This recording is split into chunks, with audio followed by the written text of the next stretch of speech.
Bem-vindos a este episódio que nos vai permitir conhecer por dentro a dinâmica das relações laborais. E nada melhor que o fazermos com alguém que vive o direito do trabalho, é a RVR, Ruth Vasques Rosado, advogada de relações laborais. Bem-vinda!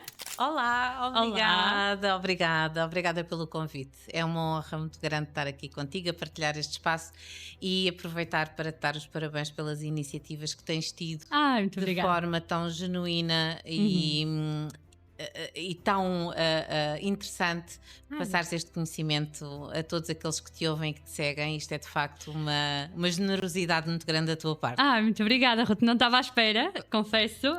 Eu é que fico muito honrada porque por ter colegas de profissão como tu, e que me vai permitir, seguramente a mim e a todos aqueles que vão assistir a este podcast, sairmos daqui enriquecidos. E agradeço não só o facto de estarmos aqui hoje, como toda a preparação que nós também tivemos para ter este cuidado de informar. Ora, eu é que te agradeço, porque a tua experiência certamente vai nos enriquecer a todos neste episódio, e muito obrigada pela tua disponibilidade, isso sim. Vou dar o meu melhor, como faço sempre. Portanto, eu espero que sim, ir ao encontro das tuas expectativas e vamos sair todos enriquecidos, tenho a certeza. Obrigada. Eu acho que nada melhor do que iniciarmos esta conversa também pelo início das relações laborais e a importância do contrato de trabalho. E tu tens feito um trabalho nas redes sociais que é serviço público nesse sentido, e ajudar-nos então a perceber como é que uma relação, ao começar mal, também pode ser prejudicada ao longo da sua existência. Bem, desde logo, eu sou totalmente apologista de existir sempre um contrato de trabalho. E digo existir sempre porque existem situações em que não é obrigatório teres um contrato de trabalho. São essas situações, por exemplo, quem está efetivo, quem é contratado sem termo. Todas as outras situações, dos contratações a termo, certo ou incerto, devem ter um contrato de trabalho. Mas porquê é que ele é importante? Porque é no contrato de trabalho que nós vamos desde logo definir aquilo que vai ser a relação entre empregador e trabalhador. Sim. Não deixar margem para dúvidas.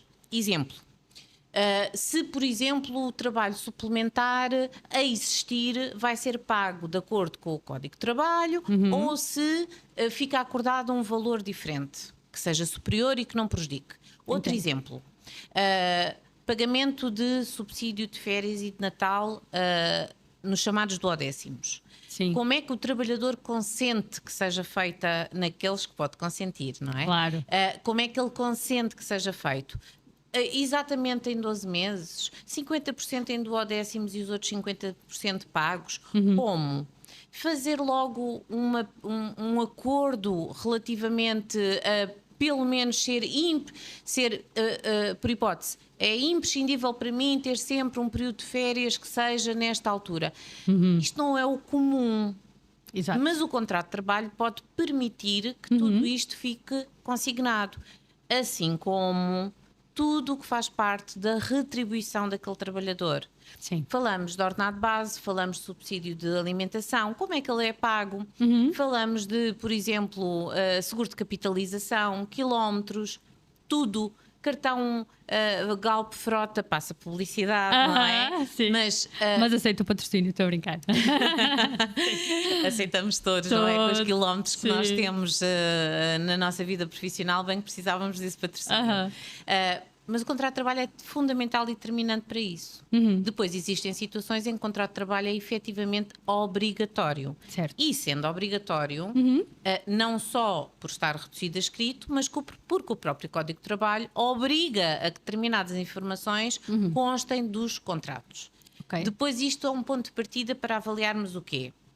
Aquilo que eu trabalhador estou a receber como contrapartida do meu trabalho corresponde àquilo que eu acordei com o meu empregador. Eu há pouco não fui exaustiva, mas é fundamental também para podermos definir uma categoria profissional, as funções, o conteúdo funcional, Claro. para que a pessoa possa dizer: eu não vou fazer isso porque eu não fui contratada para este tipo de tarefa.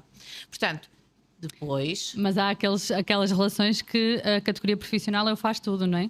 Pois, mas aí, e depois também, eu também compreendo que nós, embora tendencialmente as pessoas estão mais afastadas da ideia de que o trabalhador é o elemento mais fraco da relação laboral. Mas, sejamos honestos, é. E é precisamente por esse motivo que, por exemplo, os créditos laborais só prescrevem depois, são contados de um ano, contado a partir do dia seguinte àquele em que a relação laboral terminou. Isto é para quê? Efetivamente uma proteção. Claro. Para que a pessoa, durante o período em que teve um contrato de trabalho, não fica subjugada À entidade patronal. E que depois diga, ok, eu aceitei isto, mas isto acabou por me prejudicar e eu perdi este direito. Não. Isto é um dos elementos que se mostra a valorização do trabalhador relativamente a isso. Portanto, o contrato de trabalho é fundamental para tudo. Certo. Para tudo. E eu, não interrompendo, mas gostava de ver contigo este exemplo que me parece pertinente, que é, eu sou contratada, olha, você vem cobrir as férias de fulana durante 6 meses. E, que não são férias, mas abaixo, enfim, uma ausência daquele trabalhador durante 6 meses. Isto configuraria uma situação de trabalho a termo, digamos, mas foi ficando. E este trabalhador de 6 meses não tem contrato. Como é que tu qualificas isto e de que forma é que a ausência de contrato aqui pode ser vista? Bem, isto para mim resulta claro. Podem dizer aquilo que quiserem o motivo da contratação. Se é um contrato que era para uma situação temporária e que não só não foi reduzido a escrito, que era obrigatório, como foi ficando, essa pessoa tem que ser efetiva.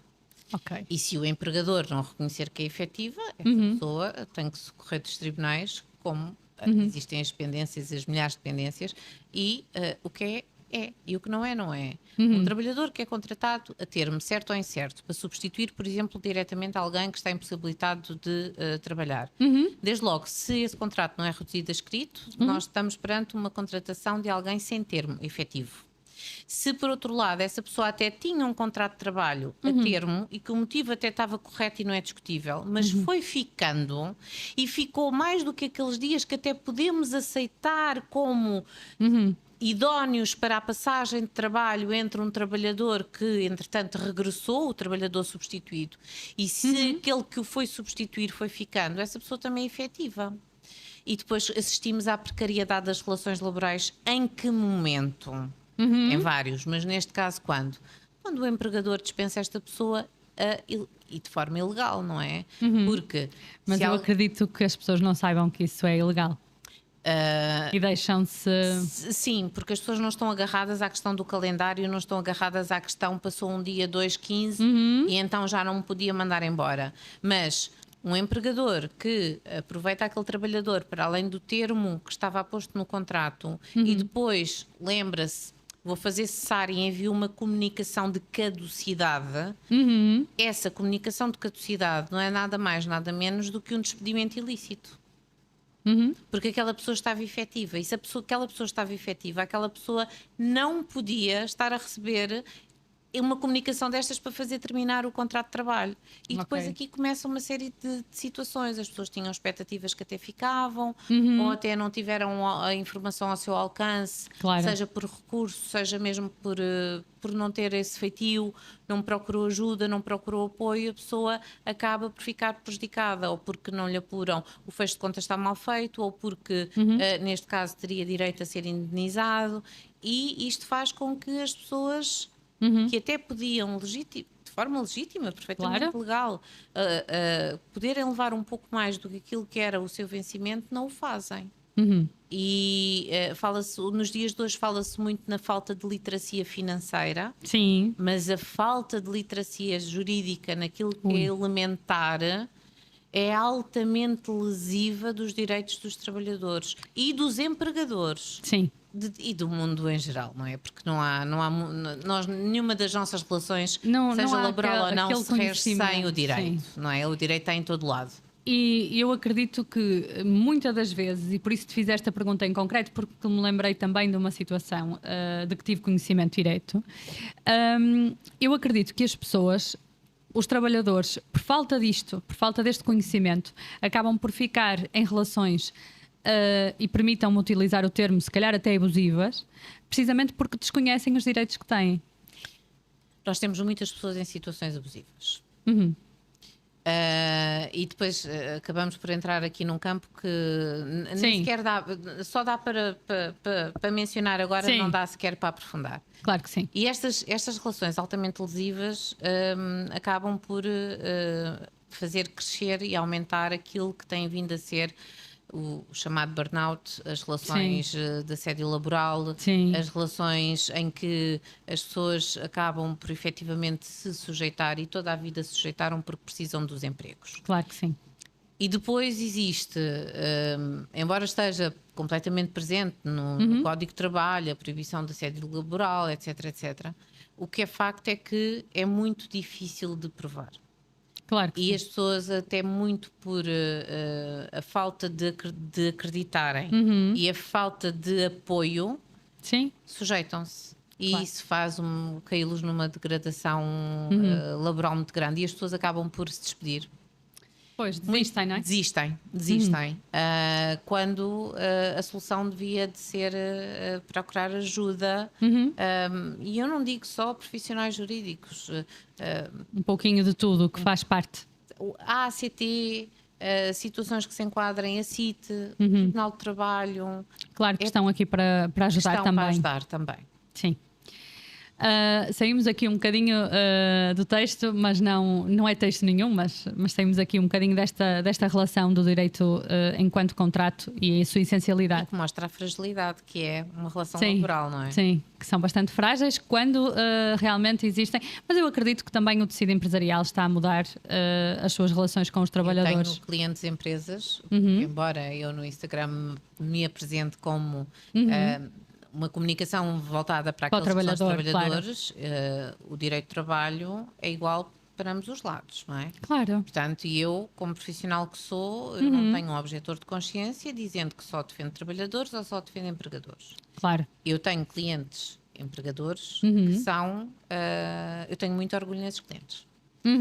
Tenho muito orgulho em trabalhar com eles porque aquilo que eles procuram é fazer tudo dentro da legalidade. Claro. E não é o encontrar algum tipo de... Para um jeitinho. De caminho para serem beneficiados. Portanto, o tecido empresarial português sim vai mudando, mas não o suficiente. Por isso é que nós todos os dias ouvimos notícias de portas fechadas, fábricas fechadas, despedimentos coletivos, extinções de postos de trabalho, encerramentos, Sim. insolvências, portanto, continua a ser muito complicado.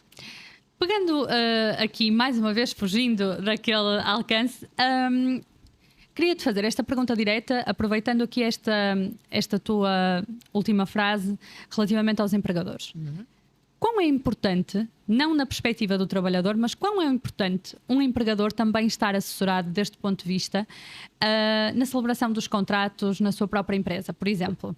Tão importante como necessitarem de um contabilista certificado para terem a contabilidade organizada.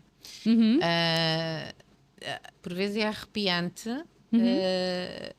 aquilo que nós assistimos. Eu costumo dizer que se eu entrasse porta adentro das empresas armada em inspetor da ACT, eu provavelmente encontraria imensas coisas. Olha, contratos de trabalho absolutamente mal redigidos, com direito que não é aplicável.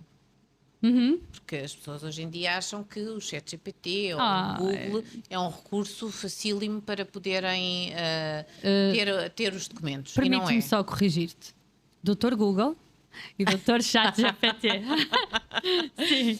Mas, e em termos contratos de trabalho com direito que não é o direito português. Temos contratos de trabalho, nomeadamente, refiro-me, por exemplo, aos contratos a termo, em que a justificação é uma coisa completamente fora de cogitação e que nem dá para acreditar como é que aquilo ficou ali escrito.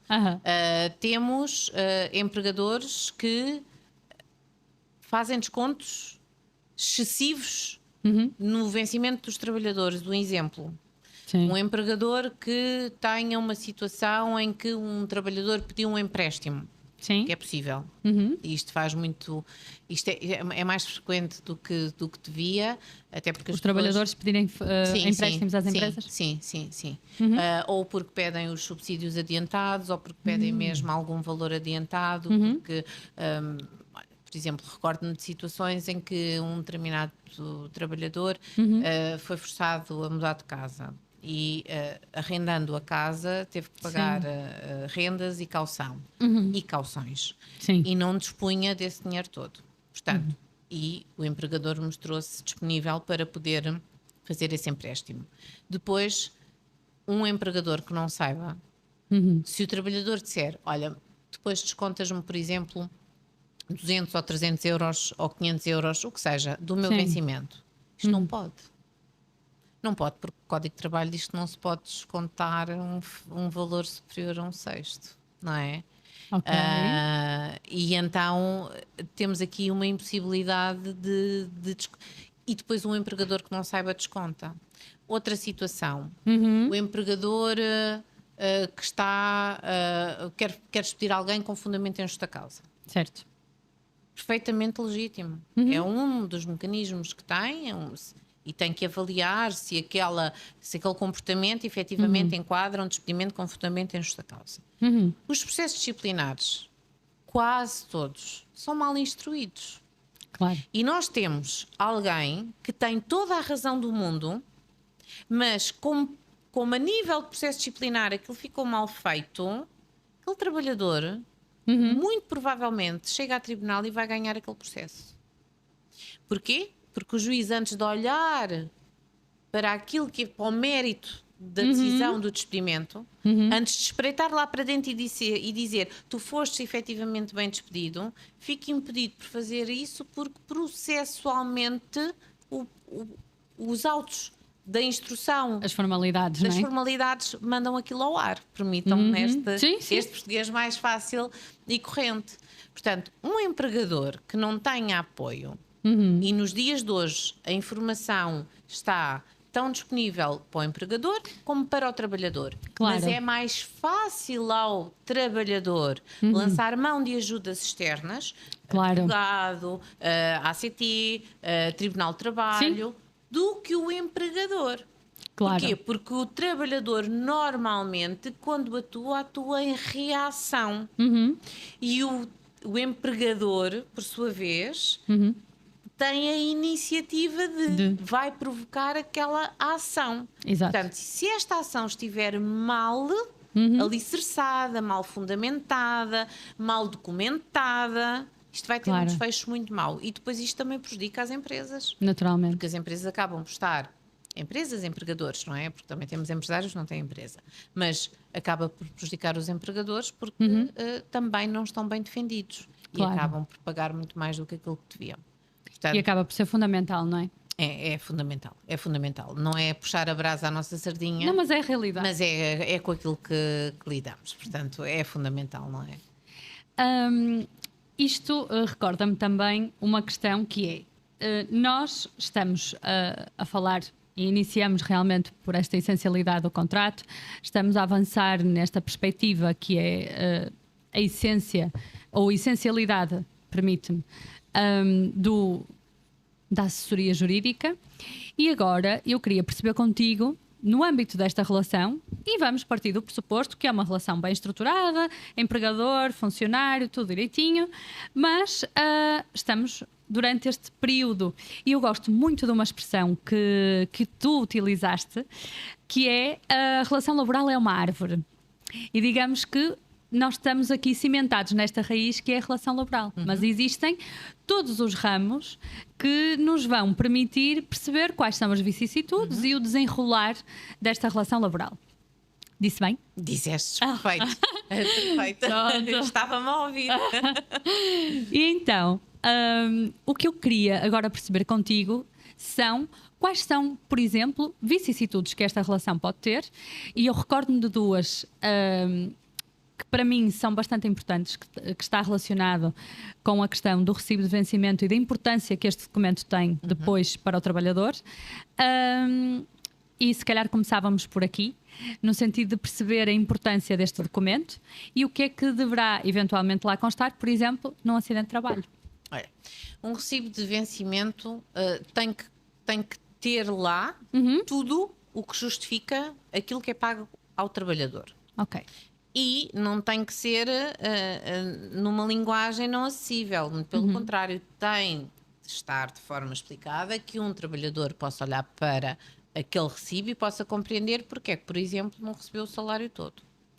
Depois é igualmente e de extrema importância que esteja tudo, porque, por exemplo, como tu falaste, uma situação de um acidente de trabalho, nós, quando as pessoas têm um acidente de trabalho, a percentagem que é paga, acabam por receber tudo como se tivessem em efetividade de funções, não é? Contrariamente à questão da baixa médica, chamada baixa médica, que nessas situações acaba por receber salvo a 65%. Mas aquilo que é pago pela companhia de seguros decorrente do acidente de trabalho só é pago em função daquilo que é comunicado na apólice. E se não tiver comunicado na apólice, por exemplo, o subsídio de alimentação, aquele trabalhador que é sinistrado vai receber menos do que aquilo que devia. Portanto, um empregador que não saiba isto e que não tem que existir nenhuma maldade nem nenhuma reserva mental em não comunicar.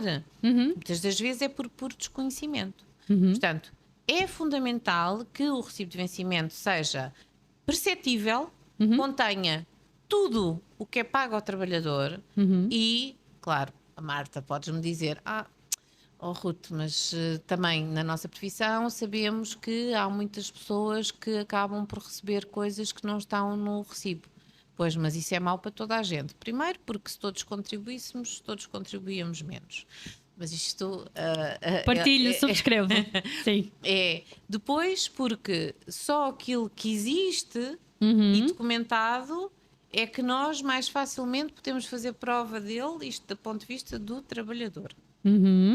Do ponto de vista do empregador, não existe margem para dúvida também, que faz parte das suas obrigações, a comunicação de forma simples, que o seu trabalhador possa compreender quantos dias de retribuição está a receber, qual é que é o valor hora, se pagou subsídio de férias, qual é que foi a taxa de IRS que foi aplicada, no caso de ser aplicável, para que o trabalhador possa, não é simplesmente dizer assim, olha, eu do meu vencimento tenho sempre que fazer a minha contribuição de 11% para a Segurança Social.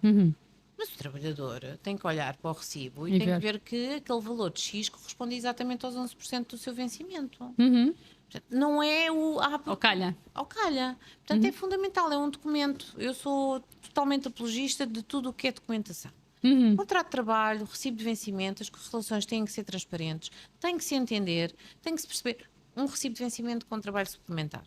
Tem que saber como é que aquilo foi feito. Eu posso...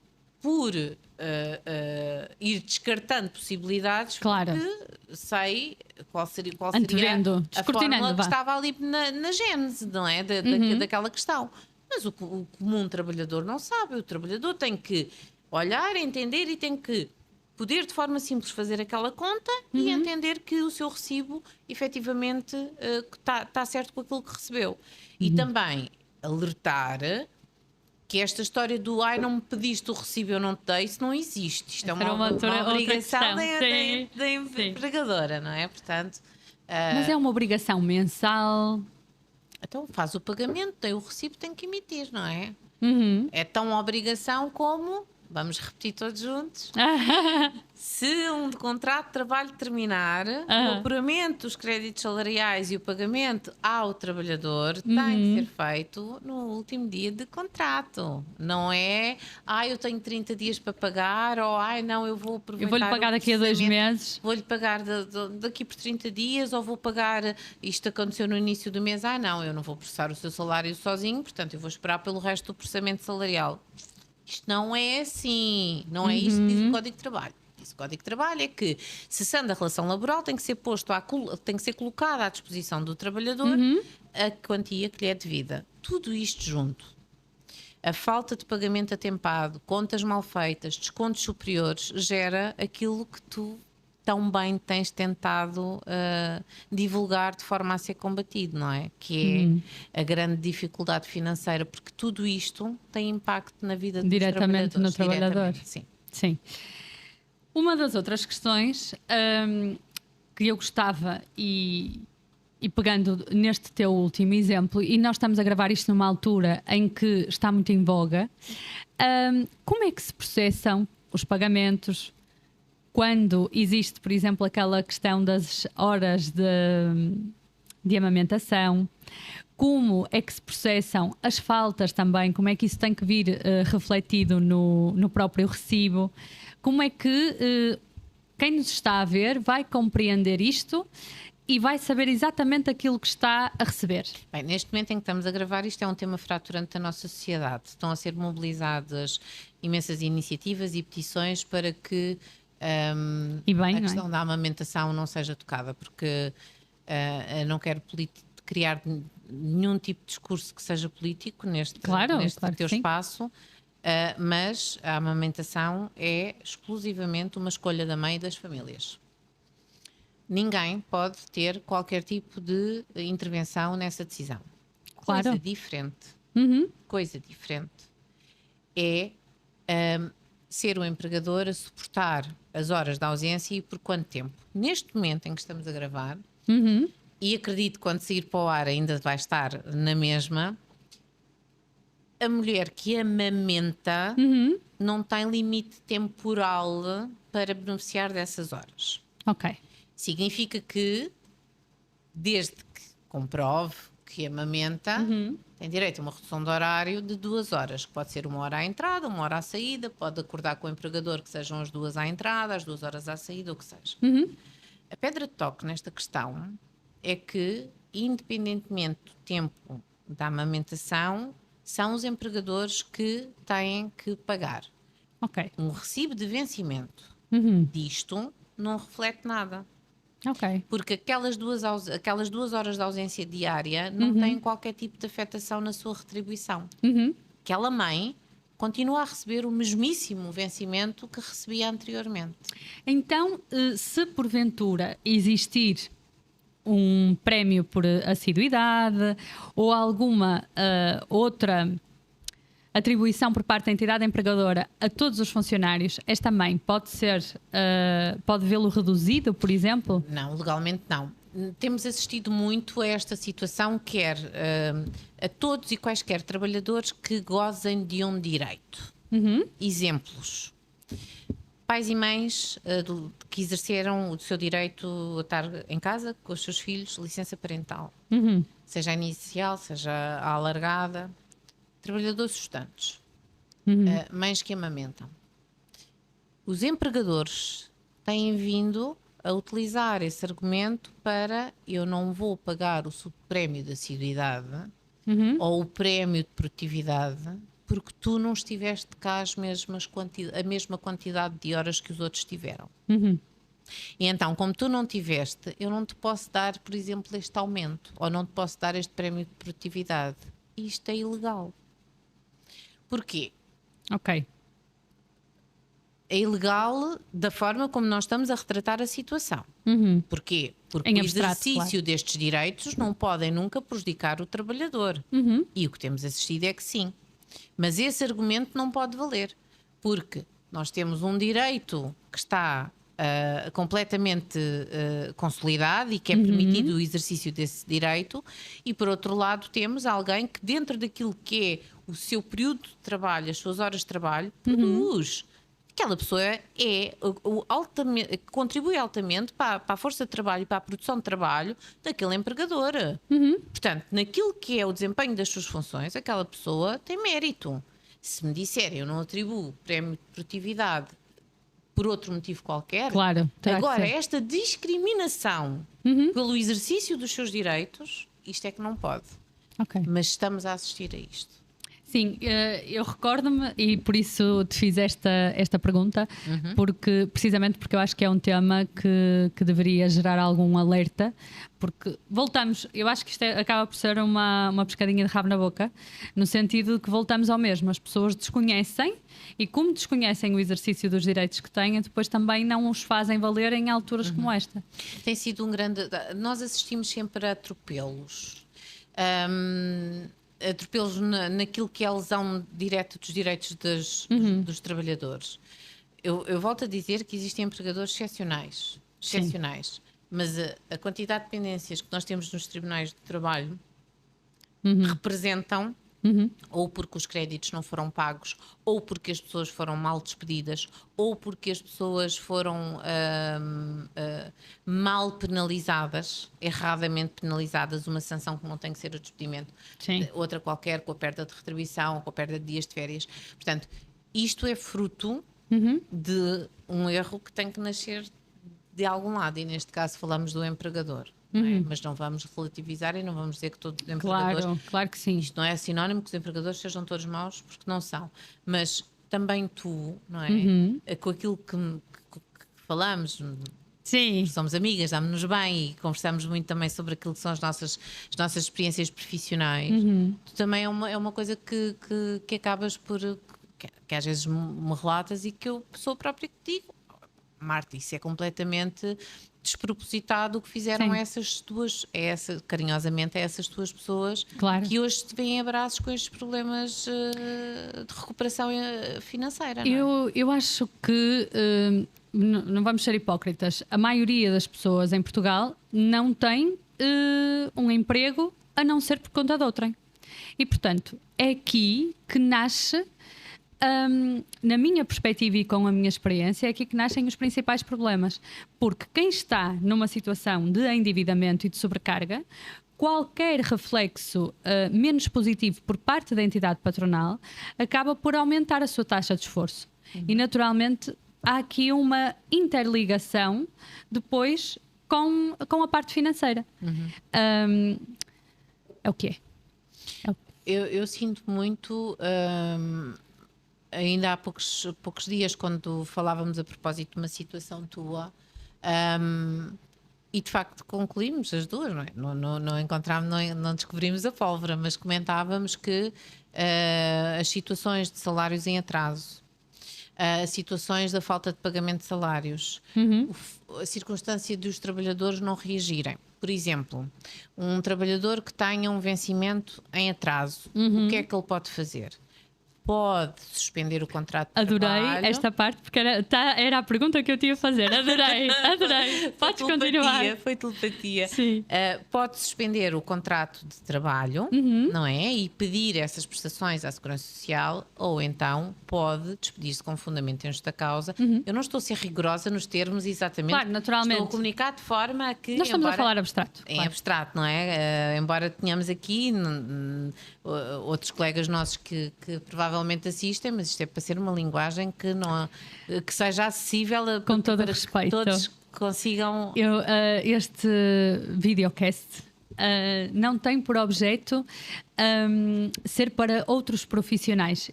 Eu conto, e dizia isto no início, eu conto com a honra de vos ter desse lado, colegas de profissão e pessoas que para mim são uma referência. Não faria sentido ter outra pessoa, por exemplo, em direitos laborais, senão tu. Mas isto é feito para... Não posso dizer, e não te vou roubar mais uma vez as tuas palavras e dizer que é para as minhas pessoas, mas para todas as pessoas que precisam efetivamente de saber que podem estar numa situação de endividamento, ou podem até não estar, mas evitá-lo.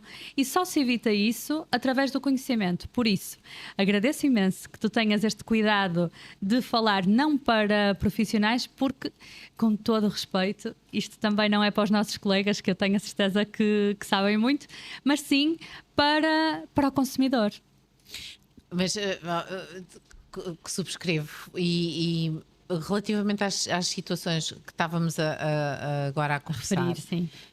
O trabalhador, perante uma situação de falta de pagamento do salário, pode suspender o seu contrato de trabalho e pedir o pagamento das prestações à Segurança Social, ou então pode ser ele a ter a iniciativa de se despedir com fundamento em justa causa. Eu não vou agora ensinar prazos, nem dias, nem tempos, que é a ideia geral daquilo que pode fazer. E não são raras as vezes em que, independentemente da falta de culpa do empregador, ou seja, o empregador não paga, não é porque não quer, o empregador não paga porque não pode, mas este trabalhador, ao despedir-se com fundamento em esta causa, depois vai tentar, tem direito aos seus créditos laborais, férias não gozadas, subsídios, formação não ministrada, a sua indenização, e chega um ponto que diz, mas eles não têm bens. não tem onde ir buscar, tem que tomar uma decisão e tem que pedir a insolvência da empresa. São muitas tomadas de decisão para nas costas de um trabalhador, que muitas das vezes aquilo que quer efetivamente é resolver a situação. Mas é importante dizer às pessoas que a inércia paga-se caro. Sim. A falta de ação, porque ele não tem nada, isso não tem que ser necessariamente assim. Claro. Porque não tem nada fisicamente que nós possamos agarrar e penhorar e transformar isto num valor económico, claro. não é? Mas com a insolvência podem lançar mão do Fundo de Garantia Salarial. Não paga tudo, claro, mas ajuda. Claro que sim. E, por exemplo... E o subsídio de desemprego. Era mesmo isso. Que é, nós temos assistido também a muitos fechos de empresas e a muitos trabalhadores que são confrontados com esta hipótese, que é realmente... Amanhã eu não tenho trabalho, não soube o que é que se passou, mas a porta está fechada e acabou. Estes trabalhadores podem socorrer-se desta ferramenta, que é o Fundo de Garantia. Podem. Estes trabalhadores chegam lá no dia a seguir, já não têm emprego porque, por exemplo, a fábrica está fechada, devem chamar imediatamente as autoridades para tomarem conta da ocorrência e devem fazer uma vigília no local de trabalho para evitar que, se tiver, no caso de existirem ainda bens dentro da empresa, que não sejam retirados, e devem imediatamente pedir ajuda para que se possa, se a empregadora não deu início ao processo de insolvência, que normalmente está associado a um processo de insolvência, para que sejam eles a tomar a iniciativa, protegerem o património, para que quanto mais património tiverem protegido, mais possibilidade existe que com a venda desse património possam todos ser pagos de forma ainda que seja rateada, não é? Claro. E depois, sim, lançar mão do Fundo de Garantia Salarial. E aqui parece-me que é uma questão importante, porque o crédito salarial tem preferência no pagamento. Sim. E se nós tivermos... Depois existem várias graduações. Claro. Há uma altura em que ficam a par apenas da Segurança Social, porque há uma subrogação de créditos. Bem, mas sim, isto para dizer que o crédito dos trabalhadores tem ali um privilégio que fala mais alto que outros. O que significa que, se pensarmos numa escada... O crédito dos trabalhadores, se existir venda de bens suficiente para fazer dinheiro para lhes pagar, este crédito dos trabalhadores irá estar numa parte da escada superior, o que significa que serão pagos em primeiro lugar e só sobrar alguma coisa, depois é que vão para os restantes. Isto sem prejuízo, insisto, do Fundo de Garantia Salarial. Sim. Tem um teto máximo para pagar. Há trabalhadores que, se não atingirem esse valor, nem sequer levam esse valor total, porque levam só na produção daquilo que é o apuramento dos seus créditos, mas e hoje em dia já funciona muito melhor. Em termos de pagamento? Em termos de pagamento, já funciona muito melhor. Eu lembro-me particularmente de uma situação que tive há muitos anos atrás, em que tínhamos cerca de 60 trabalhadores a representar e fazer toda a concertação de esforços e de articulação com o liquidatário. E sim, eu disse liquidatário propositadamente porque era liquidatário judicial. E até começarem a receber, e depois às vezes existem erros que são precisos no âmbito do direito de audição, fazer alguma correção. Portanto, isto pode ser célere, hoje em dia é muito mais célere do que era antigamente, mas falávamos em prazos que chegavam até quase aos 2 meses e as pessoas desesperadas, não é? Mas ao mesmo sem tempo também metem os papéis para o Fundo de Desemprego. Desde que têm essa legitimidade. Têm esse direito e devem fazê-lo, não é? Aquilo que me estás a dizer vai ser muito interessante, porque eu depois venho buscar novamente esta tua fala quando falarmos com a pessoa que eu convidei e que gentilmente aceitou enquanto administrador judicial para falar sobre esta questão. É mesmo muito interessante. Terá de certeza muitas coisas para dizer, porque à semelhança da nossa profissão, vão existir pessoas que nunca vou esquecer. Pelas circunstâncias tristes em que as coisas aconteceram. Baterem-te à porta do escritório num 22 ou num 23 de dezembro, acabares de ser despedidos, o que é que eu faço? Como é que eu digo isto à minha família? Claro. Não é? Trabalhadores que pediram ajuda porque chegaram e o local de trabalho estava simplesmente com as grades para baixo e não abriram. E não tinham dinheiro para pagar e não falávamos nessa altura de seguros que estavam. Claro, hoje em dia temos quem tem crédito à habitação e que acaba por ter um seguro que pode compreender aquele período em que a pessoa está comprovadamente desempregada. Existem outros também que existem fazem outros, mas na altura não existia. Não. Isto é muito marcante. Acredito é muito marcante. E nós temos situações. São vidas. E se isto acontecer com trabalhadores que têm a nível de carreira profissional, muitos anos de carreira profissional, que ainda são muito ativos, mas que aos olhos do mercado, embora eu diga que eu tenho exemplos extraordinários de clientes meus que contratam pessoas já com idades bastante avançadas, porque continuam a ser de extrema mais-valia para aquilo que é aquele negócio em si. Mas isto não é regra. E teres estes trabalhadores de um momento para o outro, desempregados, que ainda são muito novos para se reformarem, para saírem do mercado de trabalho, isto depois conduz a problemas psicológicos muito grandes. Tenho uma reflexão, porque lá está, nós batemos no mesmo. Toda a vida da pessoa gira em torno também do seu próprio trabalho, porque é daí que retira a fonte do seu vencimento. O trabalho dignifica-nos, eu não inventei isto, não é? Isto é uma frase bastante conhecida. O trabalho dignifica-nos. E dignifica-nos a todos os níveis. Claro. Não é? Aliás, a maioria das pessoas passa mais tempo no trabalho do que propriamente no restante, não é? A viver o resto da vida. Exatamente. E muitas são as pessoas que dizem, até podem dizer tudo o que quiserem sobre mim que eu não quero saber. Agora, não ponham em causa a minha idoneidade profissional. Sim. Portanto, é uma parte muito importante. E uma relação laboral desequilibrada, mal gerida, pode ser determinante para o início de um loop de um trabalhador em que falhou aqui e depois, como tu bem sabes, melhor que eu, utiliza a contraordenado, não é? No banco, depois quando recebe aquilo fica outra vez a negativo, depois socorre-se com... Basta um incumprimento, já acabou. Eu tenho que dizer isto, a vergonha da facilidade com que fazem cartões de crédito. Sim. Depois, e é uma para extensão. além da contraordenado, tem o cartão de crédito e depois... entretanto, endividou-se aqui, já tem uma penhora no salário, depois o salário poderá ou não ser penhorável, a parte que é penhorável, e depois a pessoa até termina o contrato e tem direito a uma compensação, mas essa compensação vai ser penhorada, não é? Porque não está dentro daquilo que é proibido penhorar. Exatamente. E esta pessoa, quando dá conta, acabou. Está a caminho da doutora Marta Ralho Maria. Sim, e muito bem, mas a grande destruturação começa também por vencimentos baixos. Sim. Créditos salariais que não são corretamente pagos.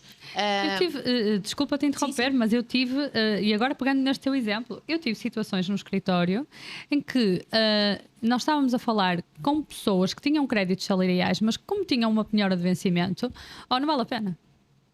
Vale a pena. E não é assim. Nem é essa a questão. É criar estratégia. Claro. Porque mesmo que acaba, é verdade, as pessoas acabam por dizer para mim pouco me importa porque isso depois vai para a penhora. É isso. Mas também depende, não é? Os valores em dívidas não têm que ser todos necessariamente iguais. Claro. Se nós estivermos a falar, isto tem que ser tudo. E mesmo que seja, tem que uma ser estratégia. E nós não podemos também tomar atitudes que prejudiquem os seus credores. Naturalmente. Não é? O trabalhador pode, numa situação de endividamento grande e que já tenha penhoras salariais, etc., isso não significa que abra mão daquilo que é, para já, porque há coisas que são direitos que são irrenunciáveis. Claro. Vamos lá ver. Eles podem renunciar a uma compensação, claro, a uma indenização, mas o direito a férias é irrenunciável. O salário é irrenunciável. Claro. Portanto, não podemos ter esta ideia de que isto é meu, faço com ele aquilo que eu quiser. Não. E o empregador tem que haver responsabilidade. Mais certo, tem que ter esta responsabilidade de saber que tem que pagar aquilo que tem que ser pago. Mas voltamos àquela questão do depois pago, depois não reclamo. Vai deixando andar. Também, é verdade. Infelizmente. Bom, eu estou a adorar falar contigo, o tempo está a fluir muito bem, mas eu agora queria entrar naquela parte final, em que eu gostava de perceber contigo. Isto faz-me lembrar um episódio que nós gravamos sobre o direito da família, que o casamento vai ter um fim. Eu vi esse episódio. Beijinho muito grande para a nossa colega Ana Neves Torres, que eu gosto muito, muito, muito. E pego nessa frase e também aplico aqui, que é: o contrato de trabalho, ou melhor, a relação laboral vai ter um fim. Só não sabemos é quando nem como. Exatamente, não é?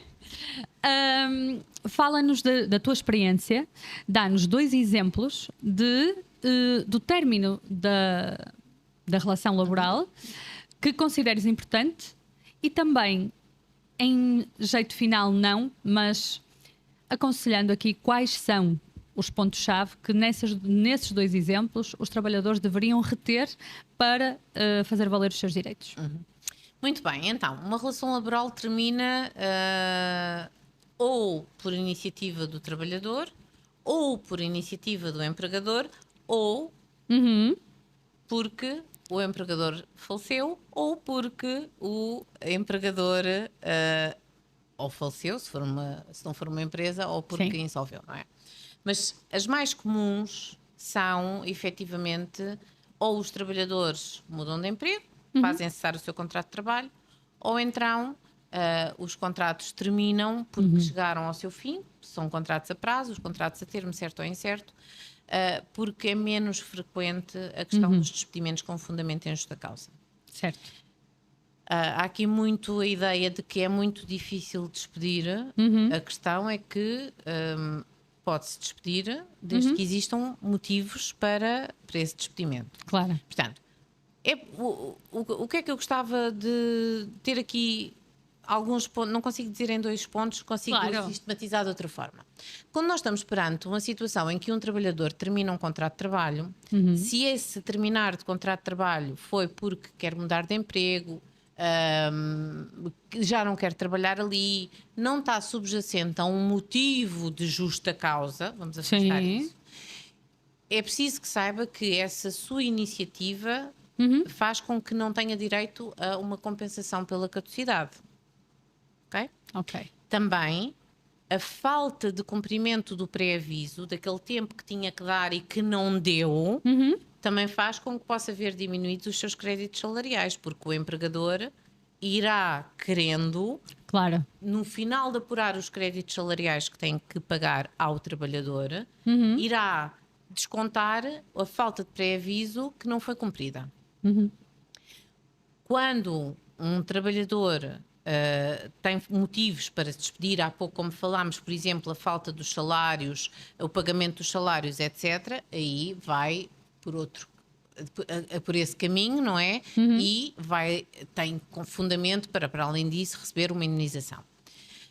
A outra circunstância, eu acho que isto hoje depende muito também do tipo de trabalho ou faixa etária com que falamos.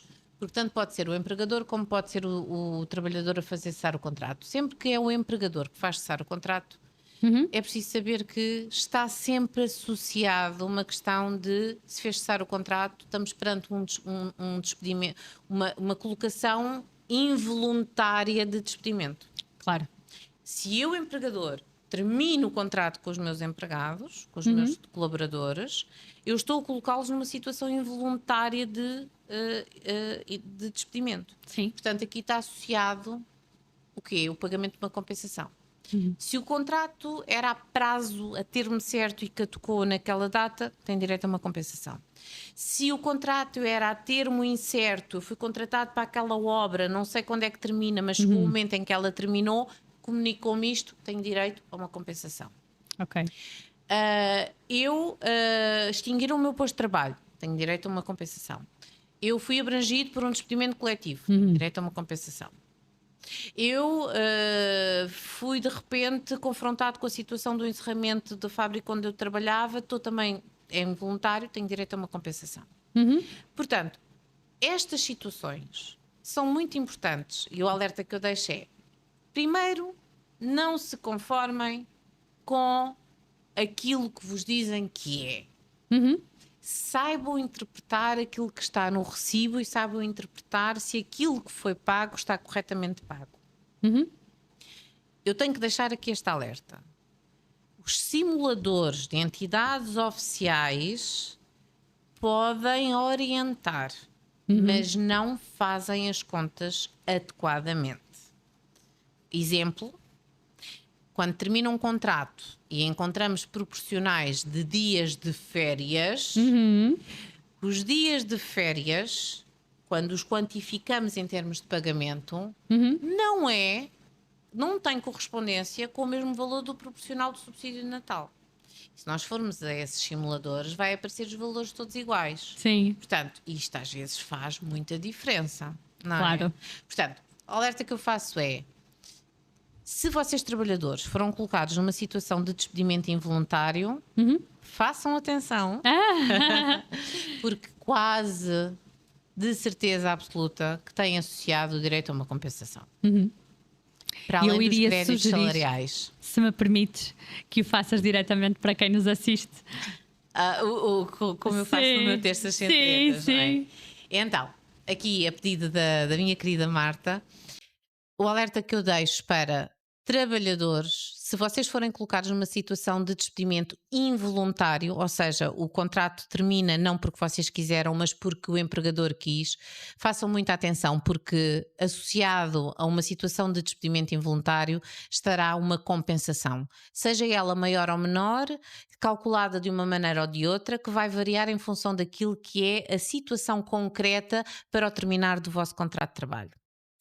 Também, quando vocês fazem o terminar da vossa relação laboral por vossa iniciativa, afastamos aqui, em princípio, porque não estou a falar das situações em que se despedem com fundamento em justa causa, nas situações em que simplesmente não querem continuar aquele emprego, atenção, que se vocês não cumprirem o aviso prévio que é devido e têm que estar muito bem informados sobre esse prazo em concreto, poderá fazer com que o vosso empregador vos desconte esse valor que não foi cumprido. Também, para ser justa e equilibrada, que é aquilo que eu defendo, também tenho que falar para os empregadores, no caso de eles estarem desse lado.